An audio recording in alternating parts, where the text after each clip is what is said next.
Class 10 के सभी छात्रों का एक बार फिर स्वागत गणित दर्पण चैनल पे। हम पढ़ रहे हैं दो चरों वाले रैखिक समीकरण युग्म यानी तीसरा अध्याय। उसके अंदर हमने जो प्रश्नावली 3.1 है वो कंप्लीट पढ़ ली है और वो आपने वीडियो नहीं देखे है तो उनको जरूर देखना, प्लेलिस्ट में मिल जाएगा। नेक्स्ट आगे बढ़ते हैं प्रश्नावली 3.2। अब 3.2 को पढ़ने से पहले आपको इस टेबल के बारे में पूरी जानकारी होनी चाहिए। अगर ये टेबल आपने अच्छे ढंग से समझ लिया तो जो प्रश्नावली 3.2 है वो आपको अच्छे ढंग से समझ में आ जाएगा। सबसे पहले मैंने जब पाठ की शुरुआत की तब आपको बताया था कि दो चरों वाले रैखिक समीकरण युग्म को हल करने की प्रमुख दो विधियां हैं। एक तो है ग्राफीय विधि और एक है बीजगणित विधि। बीजगणित विधि। अब जो ग्राफीय विधि है वहां पे आपकी तीन कंडीशन हो सकती है ग्राफ पेपर पे कि या तो रेखाएं एक दूसरे को प्रतिच्छेदित करेगी या फिर एक रेखाएं एक दूसरे की संपाती होगी, यानी एक जो समीकरण होगा उसकी लाइन खींचेंगे तो दूसरी लाइन के ऊपर आएगा, यानी एक लाइन है वो दोनों एक दूसरे के ऊपर आएगी, या फिर दोनों समांतर होगी। ये अभी इस टेबल से अच्छे ढंग से मैं समझाऊंगा आपको कि किस ढंग से ग्राफ पेपर पे आपकी रेखाएं आती है। तो जहां रेखा एक दूसरे को प्रतिच्छेदित करती है वो उसका हल होता है। एक तो ये ग्राफी विधि के अंदर हल करने का ये तरीका है। अब बीजगणित विधि के अंदर हम तीन विधियां पढ़ेंगे। एक तो पढ़ेंगे प्रतिस्थापन विधि, प्रतिस्थापन विधि। एक पढ़ेंगे विलोपन विधि, विलोपन विधि। और तीसरी पढ़ेंगे वज्र गुणन विधि। तो सबसे पहली जो प्रश्न वाली है ये 3.2, उसके अंदर सबसे पहला काम है ग्राफी विधि से हल करने का। तो ग्राफी विधि को पढ़ने से पहले ये टेबल है वो अच्छे ढंग से समझ में आना जरूरी है। तो सबसे पहले मैं इस टेबल को अच्छे ढंग से आपको एक्सप्लेन कर लेता हूँ कि क्या है और किस ढंग से रैखिक समीकरण युग्म संगत होते हैं, कैसे रेखा एक दूसरे को प्रतिच्छेदित करेगी और हल कितने होंगे, अद्वितीय हल होगा, अनेक हल होंगे या कोई हल नहीं होगा। तो देखिए इस टेबल के अंदर आपको यहाँ पे क्रम संख्या, यहाँ पे रेखा युग्म, यहाँ पे A1 बटा A2, B1 बटा B2, C1 बटा C2 लिया हुआ है, अनुपातों की तुलना, ग्राफीय निरूपण और बीजगणितीय निरूपण। ठीक है, ऊपर वाले कॉलम के अंदर यहाँ पे आपको समीकरण दे रखे हैं तीन अलग अलग टाइप के रैखिक समीकरण युग्म है, पहला, दूसरा और तीसरा। ठीक है, अब तीनों की कंडीशन है वो अलग अलग आएगी। देखिए यहाँ पे इसको मैं अलग से पेपर पे लेता हूं। पहला समीकरण देखते हैं अपन, x माइनस 2y बराबर 0। और दूसरा जो समीकरण है 3x प्लस 4y माइनस 20 बराबर 0। सबसे पहले तो आपको दो चरों वाला जो रैखिक समीकरण युग्म है उसका व्यापक रूप दिमाग में अच्छे ढंग से होना चाहिए। देखिए ax प्लस by प्लस सी बराबर 0, ये एक रैखिक समीकरण युग्म यानी दो चर वाले रैखिक समीकरण युग्म का व्यापक रूप है, राइट। यानी x का गुणांक a, y का गुणांक b और c है वो अचर पद है।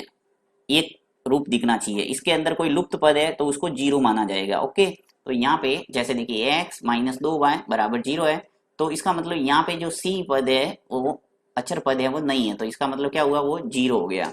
यहाँ पे आपको स्पष्ट रूप से इस समीकरण के अंदर नजर आ रहा है कि x का गुणांक 3 है, y का गुणांक 4 है और अचर पद है वो माइनस 20 है। एक बात का ध्यान रखना आपको कि जो माइनस है उसको हमेशा गुणांक में साथ में बोलना है। जैसे यहाँ पे y का जो गुणांक है वो क्या हो जाएगा, माइनस का 2।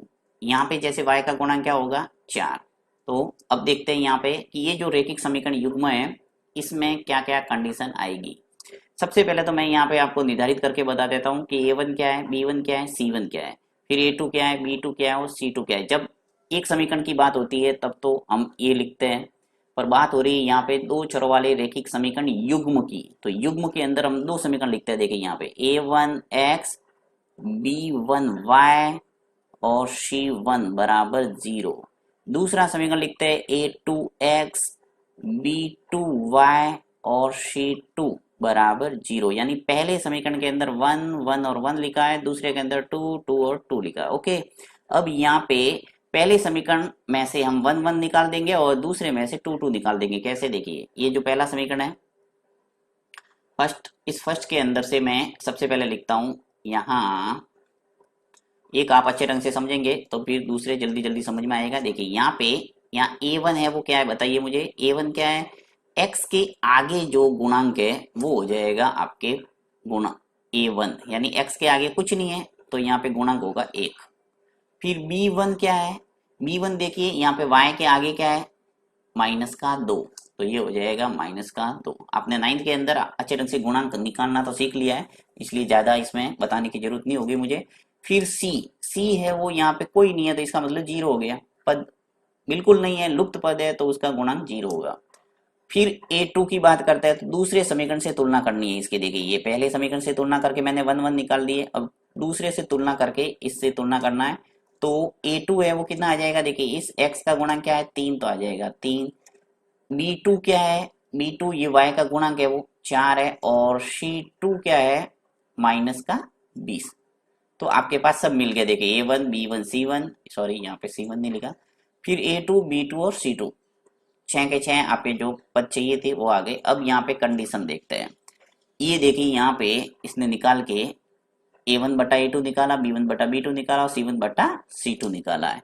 तो A1 बटा A2 निकालेंगे तो 1 बटा 3 हो जाएगा, क्योंकि A1 क्या है देखिए 1 और A2 क्या है 3। इसी प्रकार B1 बटा B2, तो B1 क्या है यहाँ -2 और B2 क्या है 4, तो देखिए यहाँ पे लिखा है इसने कि -2 बटा 4 1 बटा 3। और C1 बटा C2, C1 है वो 0 है, यहाँ पे देखिए ये 0, तो ये लिखा ऊपर 0 और नीचे आ जाएगा माइनस का 20, ये -20। तो तीनों अनुपात लिख लिए। अब ये जो तीनों अनुपात है वो क्या कह रहे हैं, देखिए यहाँ पे स्पष्ट रूप से कि A1 बटा A2 ये नॉट इक्वल टू B1 बटा B2 के, यानी ये जो अनुपात है A1 बटा A2 कितना है 1 बटा 3, और B1 बटा B2 ये क्या है -2 बटा 4। इसको मैं हल भी कर दूंगा तो क्या आ जाएगा, देखिए -1 बटा 2 ही आएगा, 2 का भाग जा रहा है 4 में तो 2 ही आएगा। तो इस कंडीशन में जो A1 बटा A2 का अनुपात है 1 बटा 3 और B1 बटा B2 का अनुपात है -1 बटा 2, यानी कि A और ये बराबर नहीं है। तो यही कह रहा है ये कि A1 बटा A2 बराबर नहीं है। ये देखिए बराबर का निशान लगा के इसको काटा है, इसको बोलेंगे नॉट इक्वल, यानी इक्वल नहीं है B1 बटा B2 के। तो ऐसी कंडीशन में जो रेखाएं रैखिक समीकरण युग्म का हम ग्राफ ड्रॉ करेंगे तो उस स्थिति में प्रतिच्छेदित करती हुई रेखाएं प्राप्त होगी, यानी जब ग्राफ खींचेंगे तो रेखाएं इस ढंग से क्रॉस करेगी एक दूसरे को, और केवल एक हल होगा। देखिए बीजगणितीय निरूपण जब आप हल निकालेंगे तो आपको कितने हल प्राप्त होंगे, एक, यहाँ स्पष्ट रूप से लिख रहा है। और अद्वितीय हल कहेंगे कि अद्वितीय हल होगा उसका केवल एक हल होगा। तो इस कंडीशन में जो जहाँ रेखा एक दूसरे को प्रतिच्छेदित करेगी वही इसका हल होगा, वहां से हम x का मान और y का मान लिख लेंगे और उसका उत्तर आ जाएगा। तो ये हुई पहले समीकरण की पूरी बात। और एक बात और इसके अंदर जोड़ना है आपको कि जब कोई न कोई हल निकलेगा यानी अद्वितीय हल होगा, इसका मतलब रैखिक समीकरण युग्म है वो सतत है, यानी सॉरी सतत क्या संगत है। आपको ये भी आगे प्रश्न के अंदर पूछा जाएगा कि रैखिक समीकरण युग्म कैसे है, संगत है या असंगत है। और इस कंडीशन में यानी पहले जो कंडीशन आपके लागू हो रही है A1 बटा A2 B1 बटा B2, ऐसी स्थिति में रैखिक समीकरण युग्म कैसे होंगे, संगत। इस बात का आपको ध्यान रखना है। बढ़ते हैं दूसरे समीकरण के अंदर। देखिए दूसरा समीकरण क्या कह रहा है, मैं इसको पूरे को हटा देता हूँ पूरा। अब आपको सीधा सीधा बताऊंगा मैं A1 B1 C1 और A2 B2 और C2।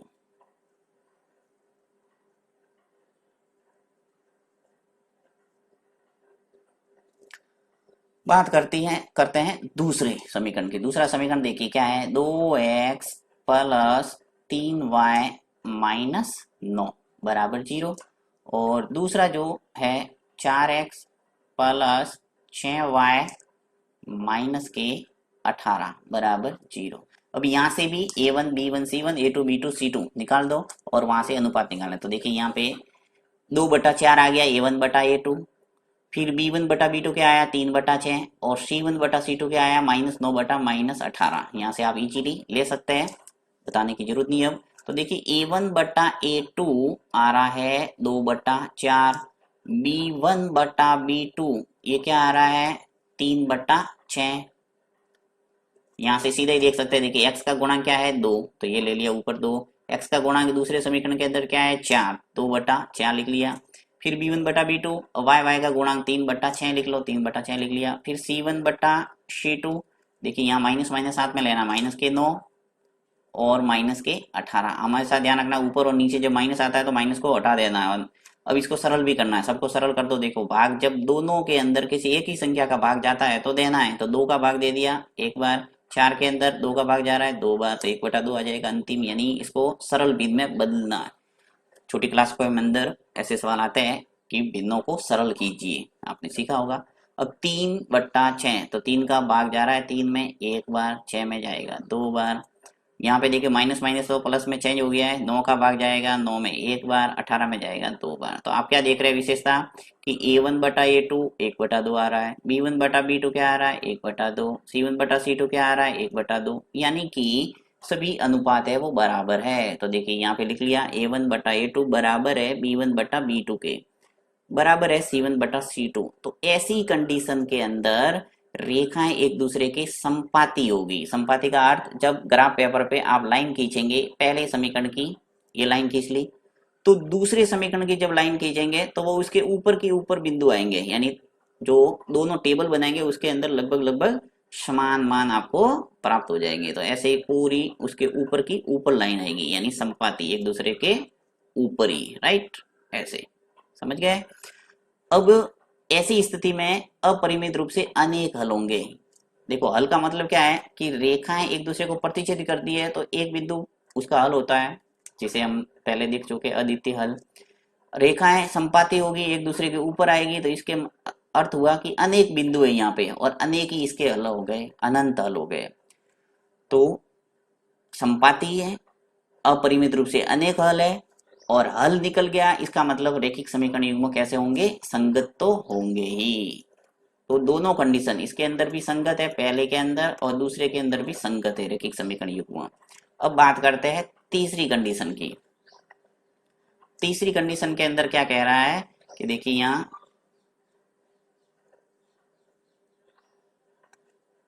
तीसरा समीकरण लेता हूं मैं,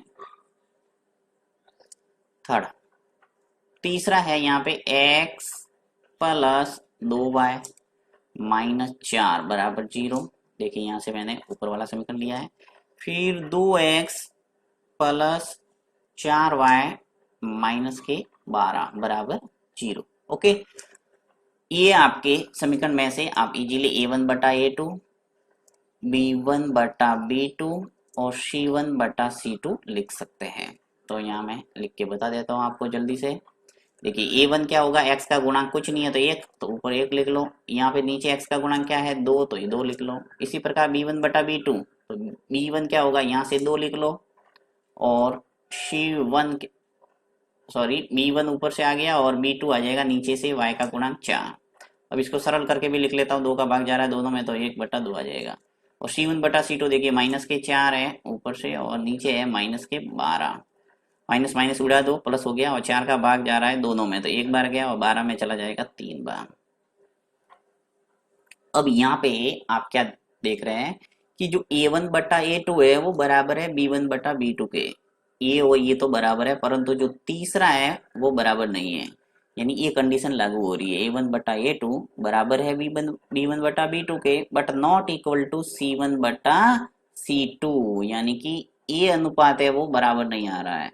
तो ऐसी कंडीशन के अंदर रेखाएं कैसी होगी, समांतर रेखाएं, यानी कि जब ग्राफ पेपर पे आप रेखाएं खींचेंगे तब रेखाएं एक दूसरे की समांतर आएगी, बिल्कुल ऐसी लाइन खींचेंगे तो दूसरी इसके समांतर आएगी ऐसे। अनंत समांतर रेखा किसे कहते हैं, ऐसी रेखाएं जिन्हें अनंत तक बढ़ाए जाने पर भी आपस में एक दूसरे को प्रतिच्छेदित न करती हो, समांतर रेखाएं कहलाती है। आपने अपनी नोटबुक के अंदर आप देखते होंगे ऐसी लाइन आती है जहां आप लिखते हैं, तो ये सब समांतर रेखाओं के उदाहरण है, क्योंकि ये एक दूसरे को प्रतिच्छेदित नहीं करेगी आगे जाके ऐसे, यानी अनंत तक बढ़ाएंगे तो चलती रहेगी और इसके अंदर जो अंतर है वो समान अंतर है, इसीलिए इसका नाम है समांतर। तो यहाँ पे आपने क्या समझा कि जब रेखाएं समांतर होगी तो एक दूसरे को क्रॉस नहीं करेगी और क्रॉस नहीं करेगी तो इसका कोई हल नहीं निकलेगा। तो यहाँ पे लिखा है कि कोई हल नहीं, यानी ऐसे अगर समीकरण है तो रैखिक समीकरण युग्म का कोई हल नहीं होगा और रैखिक समीकरण युग्म क्या होंगे, असंगत होंगे। तो यहाँ लिखेंगे असंगत। पहले ऊपर वाले दोनों समीकरण जिसमें एक हल आया था उसके अंदर संगत, दूसरे में अपरिमित रूप से अनेक हल आए, यहाँ पर भी संगत याद रखना है, और जब कोई हल नहीं आए तो याद रखना है कि असंगत है। तो इससे संबंधित आपके आगे प्रश्न है, इस टेबल को अच्छे ढंग से आपको याद करना है, ऐसे समझ लो। अगर दिमाग में है आप जल्दी जल्दी उनके उत्तर दे पाएंगे। तो बढ़ते हैं प्रश्नावली 3.2 पे।